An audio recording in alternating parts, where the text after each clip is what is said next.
None, the motion is approved. Please strike out from the record all statements of the Honorable Marcoleta pertaining to the credibility of resource person Ramil Madriaga. Baka po walang matira doon, mama. Sana yung final lang kasi Please Wala nang- understand at that least the issues Filipino concerning people are watching credibility kahit na pina-strike out niyo yung mga must be statements ko. raised in the trial Ma'am, and not in this clarificatory when you were hearing. interviewed before the media, ma'am, sinabi nyo you're here to test the credibility Please of the confine witness. your Madam Chair, manifestation point of to what order. is happening in this Madam proceeding. Chair, point The of Honorable order. Is to present public records as to the background of the witness. Just So- information about the witness. If that pertains to the credibility of resource person Ramil Madriaga, I will have to prevent you. With all due respect, Honorable Marcoleta. Not really about the credibility, ma'am, but about the character of the witness. The character and the identity credibility of are the one and the witness. same. Yes, ma'am, if I may be allowed. And therefore, you are not allowed because character is credibility. Ma'am, if I may clarify, prior to this hearing, I saw reports that you said that the purpose of this hearing is to test the credibility of Mr. Madriaga, but now we are now denying At least The with objective of respect this to the hearing. contents of the affidavit. affidavit. So long as it is contained in the affidavit, then we are confined in the limitations of a clarificatory hearing. So ang manifestation, ma'am, should be confined only to the We can test the directive of the chair. credibility so long as it Okay, is ma'am. limited to the contents Okay, ma'am. of the affidavit. Then I will go to the second manifestation. Okay. This is also regarding the affidavit itself. Okay, you may proceed. Okay, ma'am. Thank you, ma'am. I have carefully reviewed the written testimony, and I am compelled as member of this House and as a representative of the Filipino people to formally place on the record observations that I believe this committee must confront before it receives, admits, or gives any weight to this document. The issues I will raise go not merely to credibility, but about the it is about the content of the affidavit itself. Number one, Madam Chair, I respectfully submit the following. Number one, the testimony is entirely uncorroborated and rests solely on the word of a detained criminal suspect. You are touching on the credibility again. Ma'am, but And this please, is about It has the been testimony. amply discussed, Honorable Marcoleta, that even suspects are presumed innocent. Hindi pa po convicted si Ramil Madriaga, and he is entitled to that presumption. So let us refrain from making reference to the fact that he is detained in going against the contents of the affidavit. Ano lang po ang pwede kong sabihin, ma'am? Anything that is about, Ang that is nangyayari kasi contained dito, in the affidavit. Madam Chair. ang gusto lang pong mapakinggan dito kay kung ano lang naayon sa mga miyembro dito. Paano po yung mga You posisyon are- naman na nasa kabila? You're making mention about the fact that he is a detainee because of your intention to question his credibility. As you have said, Ma'am, you want to if I may be tackle allowed his to finish the character. statement. It's Yes. just, the one I mentioned is just a title. I'm not even going to the body of my manifestation, ma'am. Ano, title pa lang po ang sinasabi ko. I'm being prevented All right, from please speaking. proceed. Thank you, Madam Chair. The written testimony makes sweeping and dramatic claims about alleged high-level private conversations between former President Rodrigo Duterte and others, including a purported agreement to use President Marcos merely as a political tool and unseat him by 2025, alleged plans to sabotage the administration of a sitting president, discussions about assassination by poisoning or other means, plans for a military coup and the siege of Malacanang Palace, and the witnesses own alleged role in recruiting criminal syndicates, underworld gangs, and Mindanao mercenaries for a destabilization scheme. Madam Chairman, I ask this committee to carefully consider the following. Not a single one of these claims is supported by any document, any recording, any other named witness, or any contemporaneous written record of any kind. We are being asked to accept as evidence in a constitutional impeachment proceeding the bare and uncorroborated written recollections of a man Parliamentary inquiry, currently Madam Chair. detained for There's a kidnapping. parliamentary inquiry, for Honorable ransom. Marcoleta, if I may Parliamentary interrupt. inquiry, Madam Chair. Yes, what's the Madam parliamentary Chair, may I inquiry? know if member of this committee is allowed to make an observation? A manifestation, ma'am, is tantamount to an Honorable observation. Marcoleta, please allow the chair to answer. Non-members are allowed to manifest, but they cannot raise question, they cannot vote. Thank you, ma'am. If I may continue po. You may continue.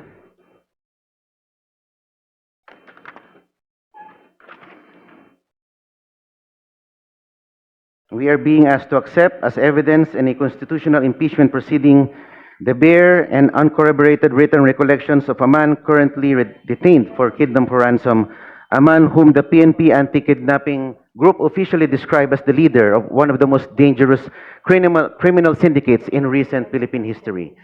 The standard of evidence in an ordinary criminal case already demands corroboration of testimony from interested or compromised witnesses. The standard in an impeachment proceeding, which carries the gravest of political and constitutional consequences, must demand no less and arguably demands far more. Number two, Madam Chair, the witness places himself as an active participant in the very conspiracy he described. Madam Chairman, I wish to draw the committee's attention to a point that I believe has not been sufficiently examined. This witness is not a passive observer of the events he describes. By his own written account, he is an active and willing participant in them. According to this written testimony, if I may read, Madam Chair, the witness claims he was personally consulted by the former President, Duterte, and offered strategic advice. He personally recommended the creation of a dedicated security unit for the Vice President and identified its headquarters. He claims he was given specific assignments to recruit civil groups, school clubs, fraternities, underworld criminal gangs, and syndicates as part of an alleged plan to destabilize the government. He describes having knowledge of and apparent proximity to discussions about assassinations, coups, and the assault of the presidential palace. Madam Chair, if we take this testimony at face value, then the man sitting before this committee is not merely a witness. He is, by his own admission, a co-conspirator in a criminal enterprise of the highest order. He is a man who claims to have knowingly participated in plots that, if true, would constitute rebellion, sedition, and conspiracy to commit murder among the gravest crimes under Philippine law. This raises a question that this committee cannot in good conscience ignore. Why is this self-confessed co-conspirator being presented here as a credible witness, rather than being investigated and prosecuted for the crimes he himself admits to participating in? And more importantly, has this witness been offered any form of immunity, protection, or accommodation in exchange for this testimony? If so, this committee and the Filipino people have an absolute right to know. Ramil Madriaga stated earlier that his giving testimony to this committee is not in consideration of any offer coming from anyone. I make a manifestation, Madam Chair. The Honorable Chua. Thank you, Madam Chair. Madam Chair, we are not accepting everything that Ramil Madriaga stated a while ago as gospel truth. We are here to make clarificatory question with respect to the affidavit that he executed. Now, that is for purposes of determination of probable cause. Now, the time will come, that is, pag papunta po tayo sa Senado, Pag nagtuloy-tuloy na po sa trial, that is the time where we will test the credibility of the statement of the witness, which is Ramil Madriaga. There, during the hearing, pwede po siyang i-cross-examine ng mga abogado. At hindi po tayo ang magsasabi dito kung yung salita po niya ay totoo o hindi. Ang magsasabi po niyan ay yung mga senator judges na tatayong hukom sa Senado. Kaya ang trabaho lamang dito natin ay tingnan lang kung may probable cause. Kasi kung ang itetest na po natin yung credibility, that is already trial, Madam Chair. Kaya nga po kanina, lahat po ng mga miyembro, kung mapapansin po ninyo, halos nakatikim po ng objection sa ating Madam Chair dahil yung mga tanong po nila ay wala na sa affidavit at yun po ang tinatawag na probing question na. Kaya, Madam Chair, hindi po totoo na lahat po yun ay tinatanggap na po natin. Hindi po porke pinagbigyan natin si Ramil Madriaga na magsalita, ibig sabihin po, yun na ang katotohanan. Malalaman po natin ang katotohanan pagdating po sa Senado. Maraming salamat po. Madam Chair. Madam Chair. Honorable De Lima, and then we go back to Honorable Marcoleta. Gusto ko lang pong dagdagan yung sinabi ni Representative Chua. Ang parang pinakapunto po ni Representative Marcoleta is that kapag co-conspirator ka o kaya insider ka, may mga alam ka dahil kasama ka sa mga gumawa ng kung mga ano-ano, ay hindi ka nakapanipaniwala. May I again cite a jurisprudential rule, Napoles versus Sandigan Bayan, GR number 224162, November 7, 2017, the Supreme Court ruled that the mere fact that the whistleblowers were conspirators themselves does not automatically render their testimonies incredible and unreliable. Kasi alam niyo po yung mga insiders, sila yung may mga alam. We can recall also, we can point out also the cases of in the case against the former president before the ICC. Sila Edgar Matobato, sila Arthur Lascania. These are co-conspirators, these are insiders, but their testimonies are considered by the prosecutors, and that's why they are the star witnesses among the star witnesses in that case. So hindi po yan tamang argument na kapag na alam mo, meron kang alam, kasi we can see from the testimony, the totality of the testimony, the supplemental affidavit of Mr. Madriaga, that he's an insider, well entrenched, maraming alam. And in fact, yung pagiging insider, that bolsters one's credibility more often than not. Bolsters one's credibility. But sabi nga ni Representative Chua, hindi naman ibig sabihin ay paniniwalaan na natin lahat ng sinasabi ni Mr. Madriaga. Kasi ang sinasabi nga po dito, against Napoles versus Sandigan Bayan, if it is shown that the statements of the conspirator are corroborated by other evidence, then we have convincing proof of veracity. Even if the confirmatory testimony only applies to some particulars, we can properly infer that the witness has told the truth in other respects. Nakita naman natin yung kanyang willingness sa pabuksan, yung kanyang bank accounts, yung mga dummy bank accounts. Kaya nga siya nag-issue ng waiver. So, ibig sabihin, willing siya na mag-present ng corroborative evidence. Ganon din yung tinanong ko po kanina tungkol dun sa apat na mga individuals. Although yung isa po, sabi niya ay namayapa na po. So, yung tatlo, pwede rin po mag-corroborate. But not in this particular stage. Pwede sa trial kung kailangan ng corroborative evidence. Thank you. Honorable Marcoleta. Opo, if I may continue, Madam Chair.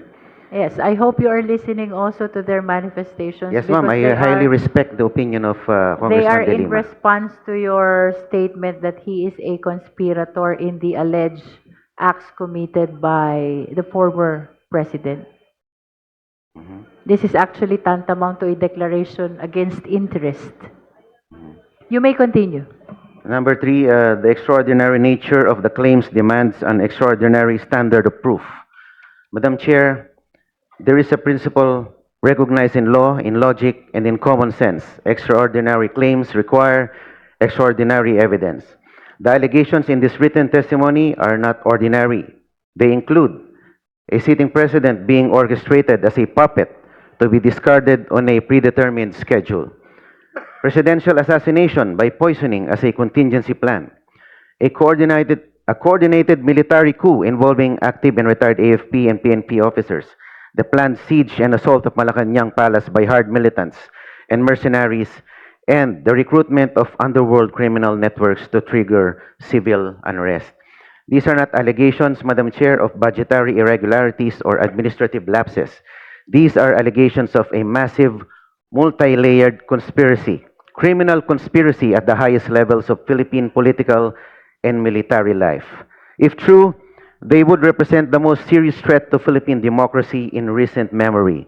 And yet, they are presented to this committee supported by nothing more than a handwritten account from a man facing serious criminal charges If I of his may own. interrupt, Honorable Marcoleta, regardless of the nature and the amount of information that is being disclosed in the affidavits of the resource persons, our standard here is only probable cause. Thank you, So Madam. let it be placed on record that what we're trying to establish here is the existence only of probable cause. That is regardless of the amount and the nature of the information disclosed. Madam Honorable Chair, Tino. Madam Chair, the Honorable Marcoleta just mentioned that he is reacting to a handwritten account, a mere handwritten account of Madriaga. Pwede po, if may I ask the representative to read that part of his statement again?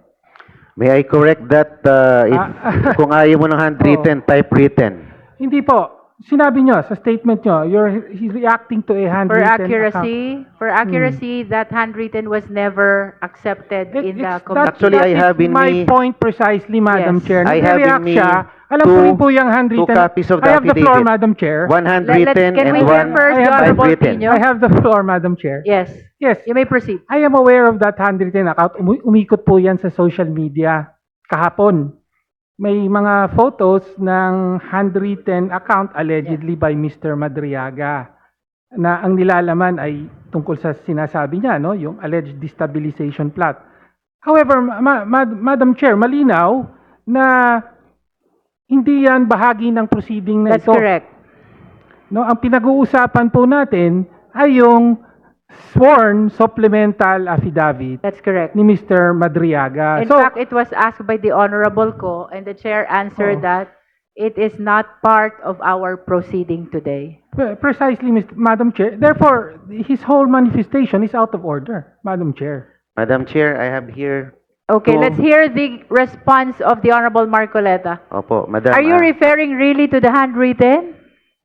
to both the handwritten and the typewritten? I have But two you here. cannot refer to On, the in my- handwritten because it is not in my part of our possession. proceeding. Anyway, So you have to make up your mind. Is that manifestation pertaining to the handwritten or the computerized okay, allow me to affidavit? make a correction to refer to the handwritten affidavit. If this satisfies So you are to the referring to the typewritten. handwritten. To the typewritten. Typewritten. Does that satisfy the Honorable Tino? There are only two affidavits that are part of the proceeding of our impeachment hearing. The first affidavit that is computerized and the supplemental affidavit that is computerized as well. So please state for the record and be certain which document are you referring to in your manifestation. For this purpose, ma'am, I'm referring to the supplemental affidavit here. In other words, you stand corrected No, Madam Chair. when you made mention about a handwritten. Yeah, sorry. Sorry about the handwritten term.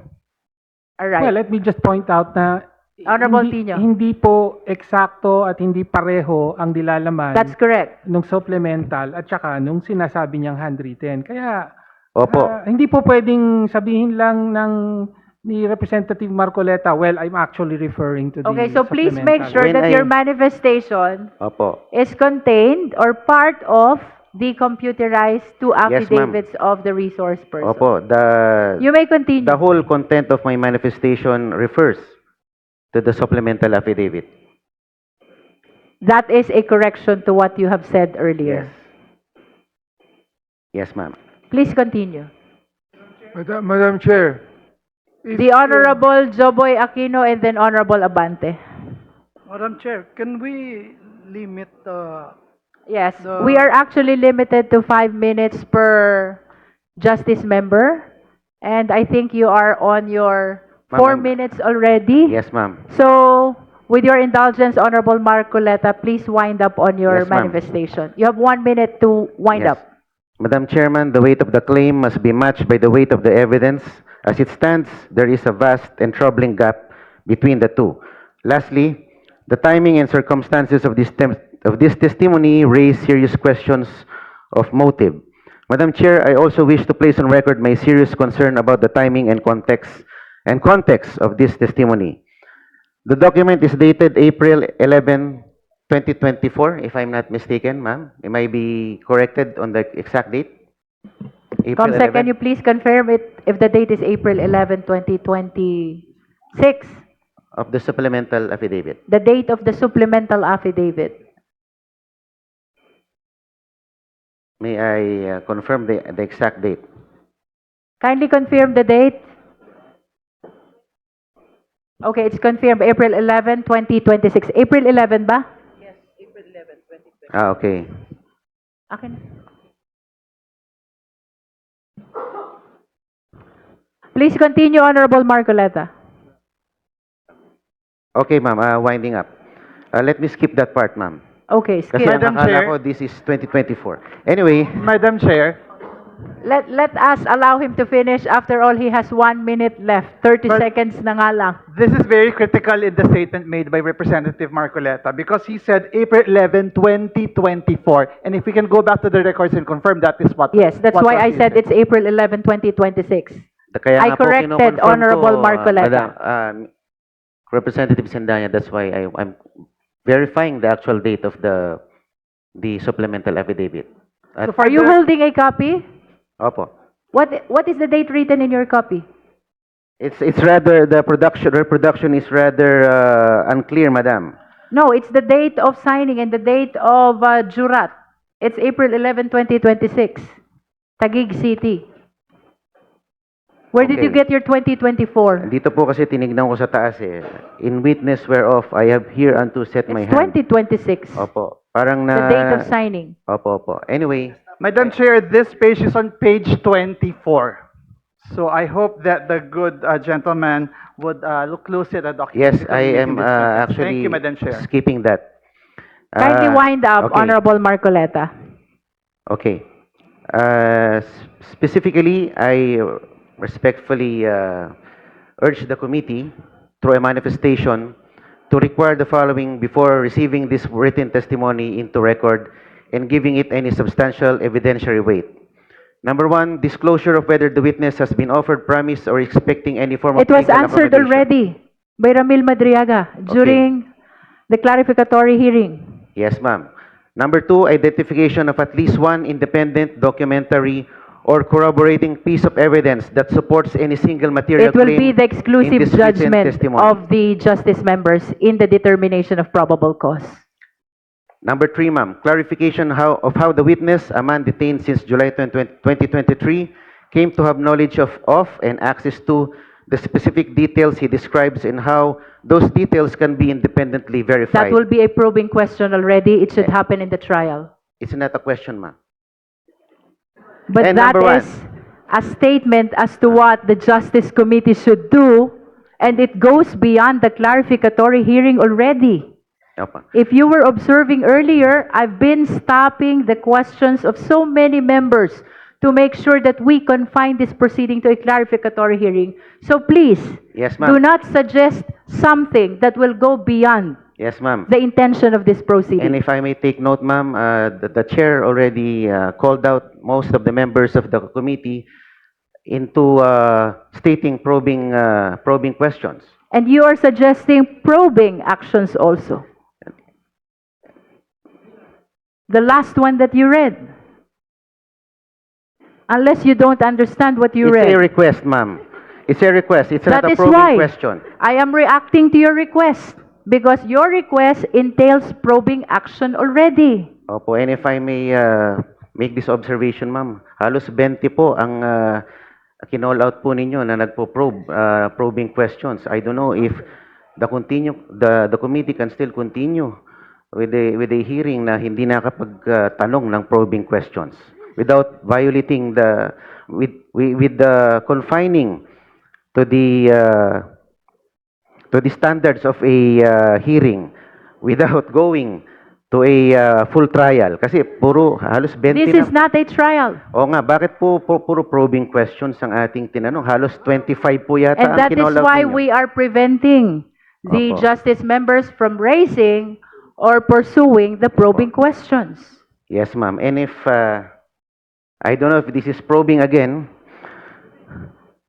if I may be furnished a full accounting of who assisted the witness in preparing, drafting, or delivering this written testimony, and whether any party with an interest in the outcome of this proceeding was involved in that process. I think that has been answered by Madriaga already during our clarificatory hearing.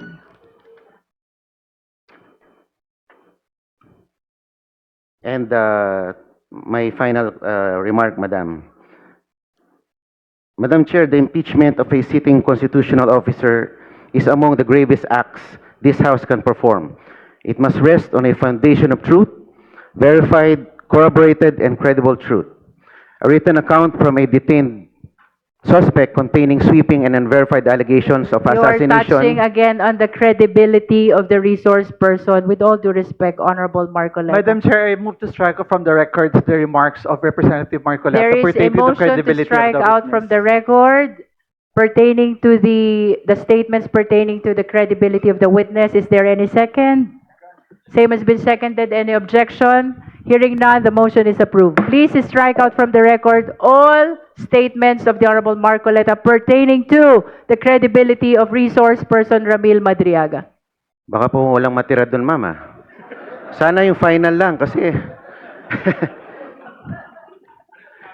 Please Wala nang- understand at that least the issues Filipino concerning people are watching kahit credibility na pina-strike out niyo yung mga must be statements ko. raised in the trial Ma'am, and not in this clarificatory when you were hearing. interviewed before the media, ma'am, sinabi nyo you're here to test the credibility Please of the confine witness. your Madam Chair, point manifestation of to what order. is happening in this Madam proceeding. Chair, point The of Honorable order. Diaz Suarez. Are you backpedaling? With the permission of Congressman Marcoleta, I think we've given the gentleman enough and sufficient time to explain and expound on his position. We still have so many matters to discuss and so many resource persons have been waiting. So may I ask the indulgence of the good congressman if we can already put and conclude his position and move on with our hearing because, Madam Chair, it's 3:45 in the afternoon. Okay. So let's We not, have given let's not him labor more anymore. than 10 minits already, Besides, although the so- same is protracted. Ma'am, ako lang naman ang opposing dito oppositors. Madam Pagbigyan nyo Chair, na ako. again, I would like to... That is not a parameter at all, Honorable Anyway, Marcoleta. one We are sentence. equal in this impeachment proceeding. We do not look as to the political affiliation of the justice members. We are investigators here, conducting a clarificatory hearing for only one purpose. That is the determination of probable cause. Thank you, ma'am. My final sentence. Last sentence. Please be so guided. The Filipino people are watching this proceeding. They are watching to see whether this committee will hold itself to the standard that the Constitution and the gravity of this moment demand. I am confident that the honorable members of this committee are fully capable of meeting this standard. I make this manifestation in faithful service to this institution, to the truth, and to the Filipino people. Thank you, Madam Chair. All right, we proceed to our next witness. Any member